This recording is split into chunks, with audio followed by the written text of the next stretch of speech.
My name is Matthew Barkis, and I am one of the level designers on SMITE 2. I'm Aaron, and I'm the lead environment artist for SMITE 2. SMITE 1's Conquest has had 10 years of iteration and new features being added, and we felt like maybe it became too complex as time went on. When we started making Conquest in SMITE 2, we identified what are the most important things that Conquest needs. So the lanes, the towers, the minions, the titans, and the jungle camps. And then we tried to deepen those things first before we decided, okay, let's add something new. Once the map's been designed, it'll come to our team and we pretty much art up the entire map. Conquest has been the first map for SMITE 2, and that's the one we've been putting all of our attention in right now. One of the big differences between yyyy and yyyy now is that we can actually help other teams facilitate a lot with creating the map. So for instance, design, we would have to either do something for them or they would have to wait on us. But now we have pipelines in flow where we can really collab with each other pretty nicely now. In SMITE 1, the floor that you stand on is just one big giant mesh. And if we ever wanted to make a change to it, we'd have to ask the art team to go and repaint the whole thing, make adjustments to it, and it would take a long time.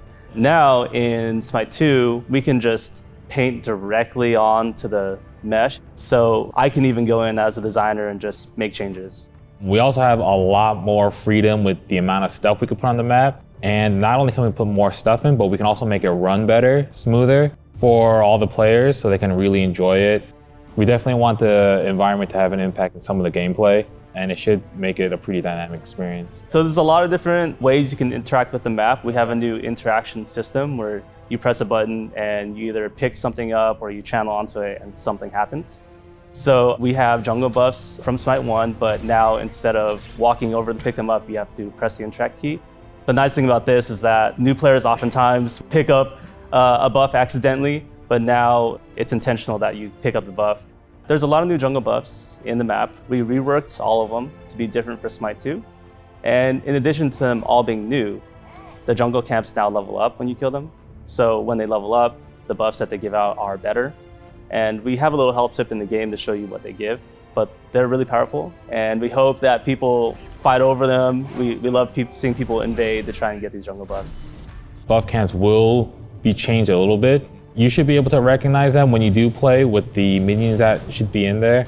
It'll be a new experience without being completely unknown. A couple other things you can interact with. The doors outside your base. Right now in SMITE 1, when you walk through, they automatically open, but you can't open it from the other side. Now you can open it from the other side. You just press the key to open it. The Warhorn is our new Totem of Coup replacement in the solo lane. So players will have to go walk over and channel onto it to capture it. Once it's captured, and if you complete the capture, it makes all your minions for the next wave stronger. When you walk up to these big gameplay areas like Gold Fury and Fire Giant, you should definitely be able to recognize where you are if you're coming from SMITE 1, but it'll be a lot more impactful now. You'll definitely get a sense you're in a special area of the map. We really want to play with scale, make you feel like you're in a pit with Fire Giant, that if you walk in there, put down your ward and get out, or be ready for a fight. So the Fire Giant is pretty good at what he does in SMITE 1. He's your power play objective. He gives you a big team boost in power and protections. So we wanted to keep that. So we just reworked his kit to be fresh and exciting for SMITE 2. We also like that the Gold Fury has some endgame stuff that scales really well as the match progresses. So we wanted to add a little bit of that for the Fire Giant. So each time he dies, his buff gets stronger. As the match progresses and as more Fire Giant kills happen, the buff is progressively escalating. There are new Gold Fury changes.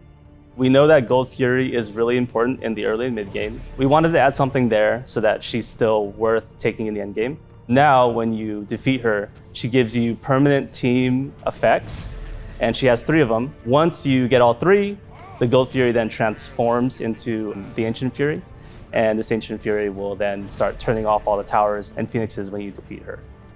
We're just excited that everyone will be able to play SMITE 2 in its new form. SMITE 1 has been going on for a long time now, and I feel like this change is only good things are going to come out of it. I am so excited to let players play the new Conquest. We put a lot of new stuff in, and we hope they like it, and we're really excited.